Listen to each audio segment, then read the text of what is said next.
সুভাষ চক্রবর্তী রেজ্জাক মোল্লার পথেই কি সিপিএম? বুধবার ধর্ম নিয়ে দলের কর্মীদের পাঠ দেবেন সূর্যকান্ত মিশ্র। বর্তমান পরিস্থিতিতে নিজেদের অবস্থান থেকে সরে আসছে সিপিএম, প্রশ্নটা কিন্তু উঠছেই।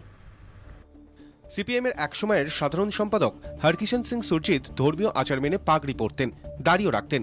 বহুবার এ নিয়ে বিতর্কও হয়েছে। তবু শেষ দিন পর্যন্ত এই বেশে ছিল সুরজিতের। একসময় সস্ত্রীক তালাপিঠে গিয়ে ভক্তি ভরে পুজো দেন সুভাষ চক্রবর্তীও। দলের মধ্যে কঠোর সমালোচনার ঝড়, তবে টলানো যায়নি সুভাষ চক্রবর্তীকে। হজযাত্রা করেও দলে বিতর্কে জড়ান রেজ্জাক মোল্লাও। সিপিএম করলে কেন ধর্মাচরণ করা যাবে না তা নিয়ে পাল্টা প্রশ্ন তোলেন রেজ্জাক মোল্লা।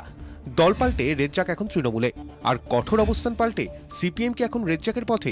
আমার বিরোধিতা আরএসএস বা বিজেপির বিরোধিতা সাধারণ মানুষের ধর্ম আচরণের বিরোধিতা নয়। ধর্মকে বিকৃতভাবে রাজনীতির ক্ষেত্রে ব্যবহার করছে যেটা, তার বিরুদ্ধে আমাদের লড়াই। দেশের রাজনীতিতে যেভাবে ধর্মকে তুলে আনা হচ্ছে সেখানে হালে পানি পেতে মরিয়া সিপিএম। প্লেনামে এ বিষয়ে আলোচনা হয়েছে। ভোটের অঙ্ককে সামনে রেখে দলের অন্দরেও বিস্তারিত কাটাছেঁড়া হয়েছে। নেতারা বলার চেষ্টা করছেন স্টলে বসে মার্ক্সবাদের তত্ত্বকথা প্রচার না করে সরাসরি ধর্মীয় উৎসব অনুষ্ঠানে যুক্ত হওয়া। তাতে জনসংযোগ বাড়বে, দল পৌঁছবে সাধারণের কাছে। কিন্তু কট্টরপন্থী কর্মীদের মধ্যে ছুতমার্গ থেকেই যাচ্ছে। সেই ছুতমার্গ কাটাতেই এবার আসরে দলের রাজ্য সম্পাদক। বুধবার ধর্ম নিয়ে বক্তব্য রাখবেন সূর্যকান্ত মিশ্র। উৎসবের একটা ভীষণ গুরুত্বপূর্ণ সামাজিক ভূমিকা আছে, সেটা ধর্মকে কেন্দ্র করেই হোক বা অন্য বিষয়কে কেন্দ্র করেই হোক। কাজেই সেই সামাজিক অনুষ্ঠানে অংশগ্রহণ করার ক্ষেত্রে আমরা কখনো বিরোধী না। এটা এক, আর ধর্মচারণ এক। রাজনৈতিক বিশেষজ্ঞরা বলছেন, বর্তমান রাজনৈতিক পরিস্থিতিতে দাগ কাটতে গেলে নাস্তিক পথ ছাড়তেই হবে সিপিএমকে।